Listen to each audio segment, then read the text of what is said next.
So one of the guests on Tucker Carlson's show last night was talking about how white privilege is this evil force that's suppressing minorities. Now, this is nothing new. The left has been talking about this for a while because they genuinely believe it, right? They think that white privilege is literally oppressing minorities. If you are white in this country, you are going to succeed because of your privilege. And even if you aren't directly suppressing minorities, you actually are because of the fact that you are white and you have that privilege. So you're supposed to give up, your job, your privilege, your money, whatever it may be, to a minority so that they can be successful, right? That's the whole idea behind this whole thing. And we're going to talk about that, but I want to play this clip from Tucker Carlson where he had this guy on the show yesterday who was talking about white privilege, and he flipped the conversation perfectly and just completely destroyed the guy in the debate. So let's watch that clip right now, and then we'll discuss it. So here we go. But there are trends that we have seen. It would be disingenuous for us to suggest that there aren't a larger number of, say, white people than black people in this country who have benefited tremendously from their privilege. I think that would be a disingenuous statement over time, and that there are more white people. I don't know. I mean, wait, hold on. Are you comfortable making generalizations about other racial and ethnic groups that are negative? Any generalizations? Go ahead and try one. You just said that white privilege is real. No, I'm serious. If we're going to have the honest conversation that you're calling for, then I call on you to be honest and make a negative generalization about any other racial or ethnic group in this country. Go ahead. You got the floor. I see where you're trying to go. No. You don't need to think anything. I'm asking you, will you make a negative generalization? All right, so that's genius, right?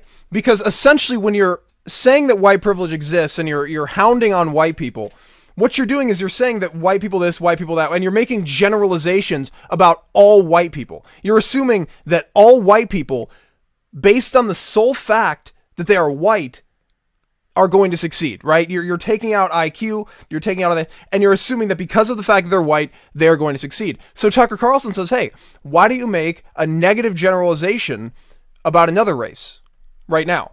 The guy wouldn't do it because he realizes how stupid it sounds. If you flip the conversation, it sounds stupid and it sounds racist, right? Like if I were to come out and make a broad generalization about African Americans or Hispanics or any racial group, it would come off as racist. People would say it was racist, and that would be that.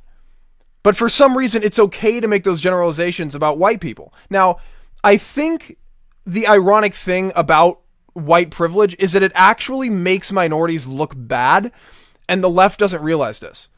So when you come out and you say white people are successful because of the fact that they're white, white people, if you're born white, you're going to succeed in this country because of the fact that you're white. We already know that there is no institutionalized racism. Like in the eyes of the law, any race is equal. We're all equal under the law. Male, female, black, white, orange, green, whatever. We're all equal under the law. Now, with that being said, when you come out and say that white privilege exists, you're saying that you are successful based solely on the fact that you are white.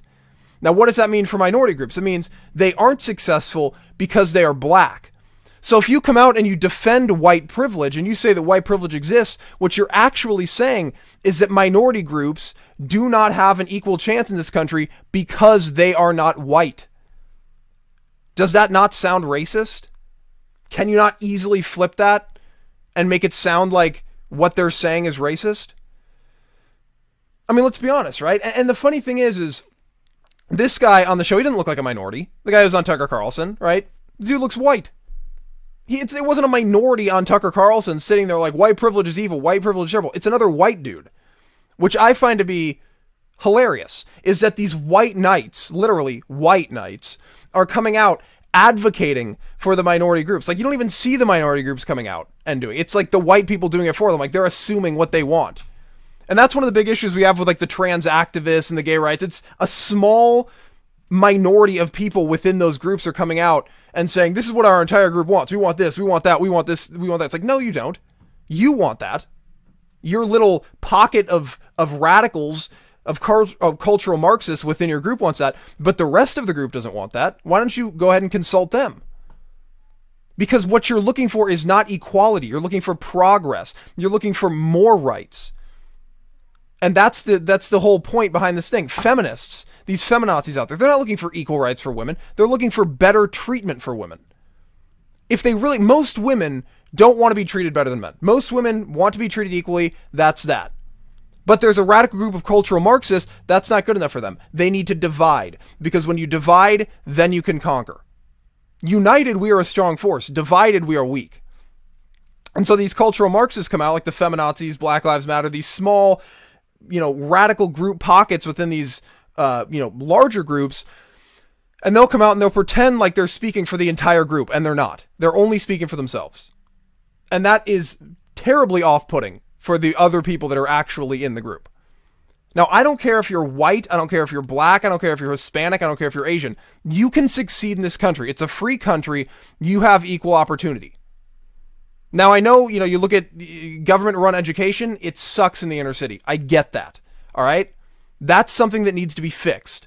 But isn't it funny that the same people who are claiming that black people can't succeed because they're not white are also the same people that are advocating for more government-run education in these inner cities? Does that not strike you as funny?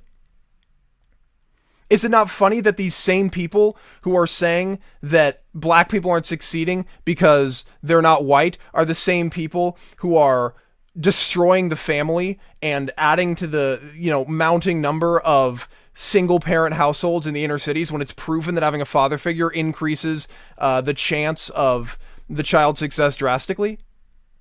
It seems to me like the left likes to talk about equality and wants everybody to succeed. They like to say that, but through their policy and with their actions, they aren't actually in favor of it. It's like their caring only goes so far as what they're willing to say, not what they're willing to do. It's like, do as I say, not as I do. Oh, we all want you to be successful. Hey, minority groups, we want you to be successful. Oh, yeah, well, there's a lot of single parent households. It's fine. Here's some more welfare. Oh, the government sucks here. Let's just pump more money into education. That's what we need to do. No. We need to start rebuilding the family. We need to bring better education into these inner cities. That's how you fix the problem. That's how you fix the problem. It isn't a matter of black, white, blah, blah, blah, blah. It's a matter of leftist policies that are destroying people's opportunity for success. But the left can't admit that, because as soon as they admit that, there's no reason for them to exist, right? That is the problem with the left, is that their entire platform needs people to not be successful. It's reliant on people not succeeding. Think about it. Welfare, food stamps, right? Bad education, free college. It's like, if these people start to succeed, they will no longer vote for them. And they know that. So they continue to suppress these minority groups. They continue to suppress poor people. Now, on the outside, they'll say things like, hey, equality. Hey, let's get you a good job, right? Hey, Whitey over here is the one suppressing you. Let's get you a good job, though. We're going to fight for you. But are they actually fighting for you? Absolutely not. So there's no such thing as white privilege, and the left knows that. They know that absolutely, but they found a bad guy.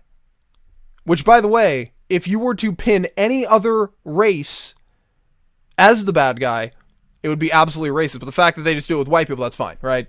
Because, it's okay to call the white guy bad, because we've done such terrible things in the past. Anyway, if you enjoyed the video, be sure to like and share. If you would like to see more, feel free to subscribe. Don't forget to check out the merch brand, America Reborn Apparel. Link is in the description of this video. It's a brand I started with the typical liberal. We have shirts, hats, backpacks, drawstring bags, jerseys, all kinds of cool stuff. Thank you all so much for tuning in. I'll talk to you guys later. Bye-bye.